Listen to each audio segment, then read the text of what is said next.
छत्रपती संभाजीनगरमधून एक अतिशय धक्कादायक आणि गंभीर बातमी समोर आली आहे। शहराच्या चिकलठाणा विमानतळाच्या हाय सिक्युरिटी झोनमध्ये एक अज्ञात ड्रोन सापडल्यानं एकच खळबळ उडाली आहे। विमानतळाचा परिसर हा नो फ्लाइंग झोन असतानाही सुरक्षेची तटबंदी भेडून हा ड्रोन थेट वॉच टॉवरपर्यंत पोहोचलाच कसा, असा मोठा प्रश्न आता या निमित्तानं उपस्थित केला जातोय।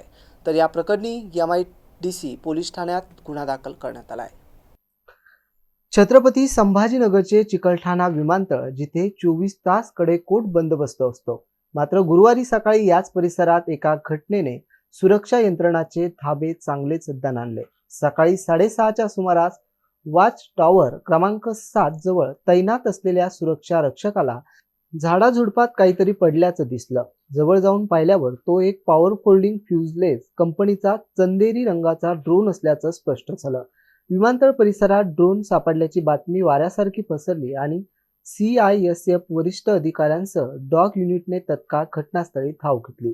सुदैवानं तपासणीत हा ड्रोन बंद स्थितीत आढळला आणि त्यात कोणतीही स्फोटके नव्हती। मात्र प्रश्न हा उठतोय की अत्यंत संवेदनशील मानल्या जाणाऱ्या या भागात हा ड्रोन आला कुठून?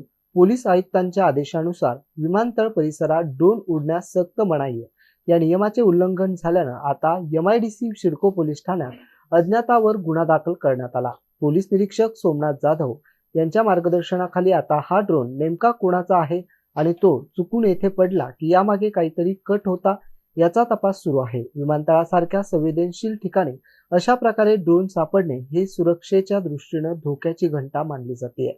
आता पोलीस या ड्रोनच्या मालकापर्यंत पोहोचू शकतात का आणि यामागे कोणाचे खोडसाळपण आहे की काही गंभीर हेतू, हे पाहणं महत्त्वाचं ठरेल।